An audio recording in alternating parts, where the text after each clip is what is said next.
ये एक दो दिन के असरात नहीं होंगे इन तबाहियों के। सबसे ये तो पहले तो बहुत, दुआ आप ये करें कि सोचिए कि अगर सैलाब, अल्लाह करे सैलाब ये जो तबाही आई है थोड़ा कंट्रोल हो जाए, मगर सुनने में ये आ रहा है कि ये तो अभी जो है ना सैलाब लाहौर तक को भी लपेट में ले लेगा। आपने भी सुना होगा। मैं यही कह रहा हूँ कि पहले तो दुआ करें कि अल्लाह करे कि ये सिलसिला जल्द से जल्द जल्द थम खत्म हो जाए जाए, और राइट। ये बड़ी बर्बादी का पेशखेमा साबित ना हो। लेकिन मसला ये है कि इसके साइड इफेक्ट और आफ्टर इफेक्ट कितने होंगे, वो क्योंकि आप कितने ये होंगे, देखें कितनी कि बीमारियां आएंगी लोगों के। जमीनों पे 4-4, 5-5 फीट पानी खड़ा हुआ है।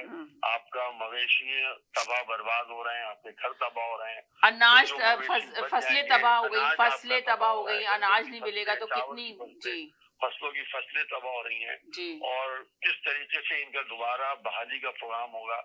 एक मोहतात अंदाजे के मुताबिक अभी मैं खबर पढ़ रहा था कि आलमी इदारों ने बात की है कि आपको 348 अरब डॉलर की जरूरत पड़ेगी आइंदा 7 सालों में आपको इन तमाम परेशानियों से निकलने के लिए। क्योंकि आपके सड़कें, आपके घर, आपके पुल, हर चीज आपकी अगर देखा जाए तो खत्म होती जाए।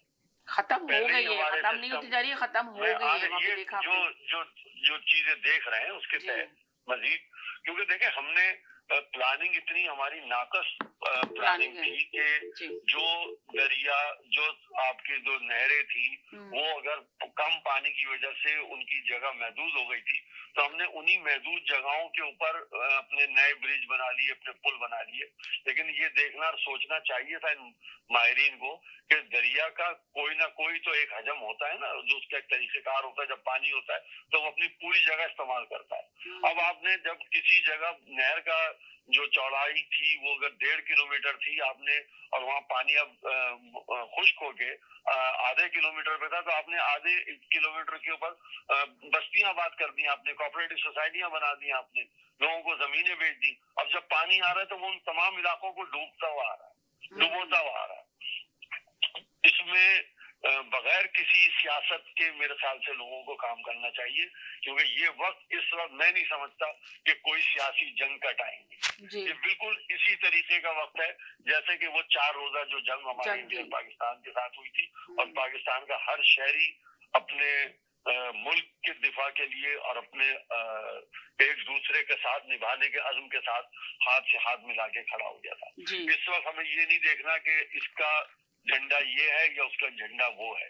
इस वक्त जरूरत इस बात की है कि हम एक होके, एक जबान होके, हाथों में हाथ जोड़ के और अपने लोगों की मदद करें और उनको इस तकलीफ से निकालने की कोशिश करें। दुआ करें कि ये मसला यहीं पे रुक जाए, एक आध दिन के अंदर अंदर ये काबू में आ जाए, क्योंकि जिस तरीके से ये इंडिया की तरफ से आगे जारियत हो रही है उसका आने वाले दिनों में शायद वो, जब हम ये बात करते थे ना, समझे याद होगा कि पानी जो है वो रोक लेंगे और बंद हो जाएगा, तब मैंने याद होगा उस वक्त हम ये जिक्र करते थे कि ये कुदरती सिस्टम है, इसको कोई रोक नहीं सकता।